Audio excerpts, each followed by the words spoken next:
DUSK is the latest in a string of indie games harkening back to the golden age of 90s PC first-person shooters, and its advertising would have you believe it's a fast-paced, bunny-hopping tribute to Twitch shooters like Quake.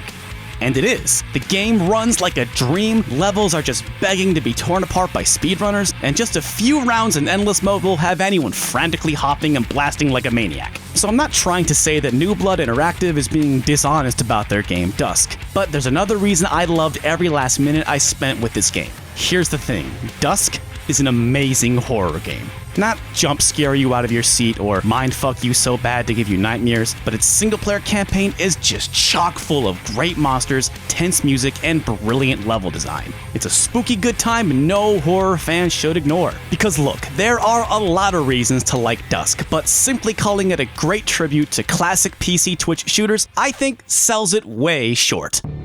Before I go any further, this video will just be covering the first episode of the campaign, and that's because as of producing this video, that's all that's available. The first episode is basically a pre-order bonus. The complete game is set to drop on Halloween according to their Steam page. So this is less a full review and more the reasons why I am fully on board when the full game drops and why I think you should be too.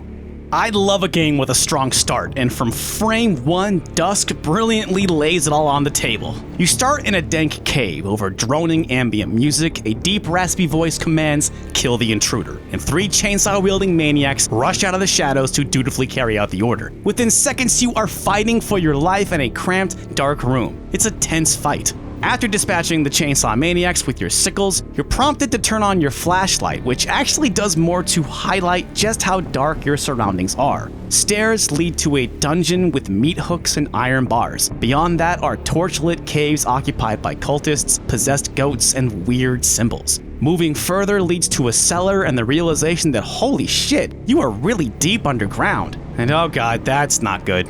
Stairs lead to a house, but a hidden switch reveals a secret door that again takes you deep underground. We've just started this game and already found a labyrinth of caves in this hollowed out basement dungeon, and it's crawling with cultists, rats, and chainsaw maniacs. If you instead go up the stairs into the house, you'll see more horrors of the Texas Chainsaw variety, rest in peace Toby Hooper. You're free to pick up or investigate most any item, like the chainsaw, viscera, this lovely painting, and flush the toilet.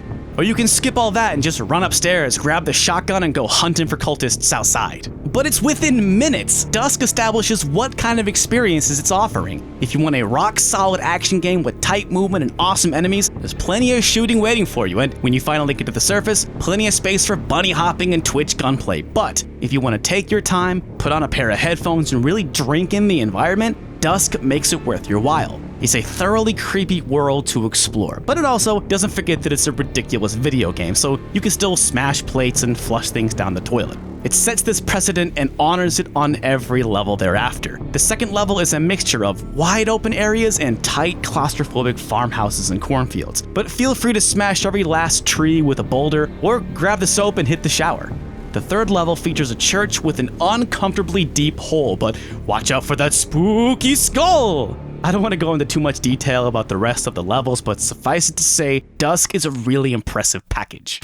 Unending praise can be given to how well DUSK runs, but as a fan of horror, the real star of the show is the level design. Though the movement and gunplay invoke Quake, levels borrow from the real-world environments of build engine games like Duke 3D and Blood. Instead of corridors with copy-pasted wall textures, levels are handcrafted, distinct, detailed, and feel incredibly lived in. Farmhouses, churches, abandoned mines, derelict factories, ghost towns. Presence is important in horror. The environment needs to be its own character, and every level in DUSK felt like a journey, like I had endured something. Not to mention, also loaded with secrets, some incredibly well hidden. On my first time through, I was only able to successfully kill every enemy and find every secret on one level, and it drove me crazy.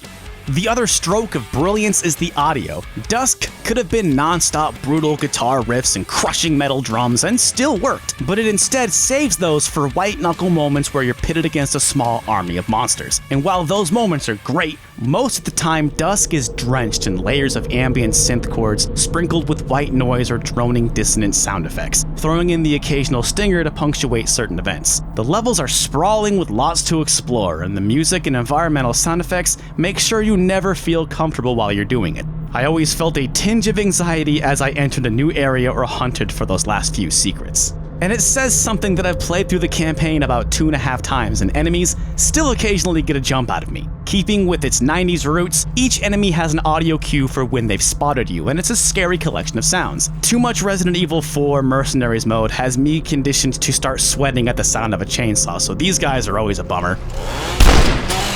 The cultists have a number of one-liners, and they never cease to creep me out at least a little. The Fork Maiden's unsettling wheeze is probably the thing that gets me the most, though.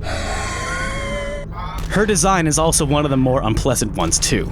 But like the greats, this means you can poke your head into a room and know exactly what you're up against just by sound. It's good sound design and also smartly used. Playing without headphones is almost playing a different game. My one complaint is the deep, raspy voice that pops up occasionally, like at the very beginning of the game or after boss fights. Kill the intruder. The delivery is weak, it's barely intelligible, and sounds like it was just down-pitched. Everything about it comes across as amateurish. Dusk's style isn't for everyone. It's definitely a game some people will roll their eyes at, but every time that voice spoke, I felt myself rolling my eyes right along with the non-believers. I could praise and critique this game for a lot longer, but I am technically talking about an unfinished game, so let me wrap up. Here's what sets Dusk apart from lesser retro throwbacks. On the surface, it's a loving tribute to a classic era of gaming, but beneath that nostalgic exterior, it brings something interesting to the table and has its own identity. This is the challenge for developers of retro throwbacks. You can't get by on nostalgia alone. This successful formula applies to everything from AAA games like last year's Doom reboot to Skeleton Crew indie games like Super Rad Raygun. And it's why a lot of throwbacks miss the mark. The point I'm trying to make is you don't get credit for showing up. There are so many games out there right now. The retro throwback can be a great way to get people's attention, but it's still gotta deliver the goods. You gotta earn your stripes. And shooting stuff in Dusk is fun, and so is shooting stuff while moving extremely fast. I think that'll be enough for a lot of people, but its achievements in genuine horror are a little closer to my sensibilities and give the game a broader appeal than people might first expect. Dusk's first episode was incredibly impressive, and we have every reason to believe they will deliver the goods when the rest of the game drops.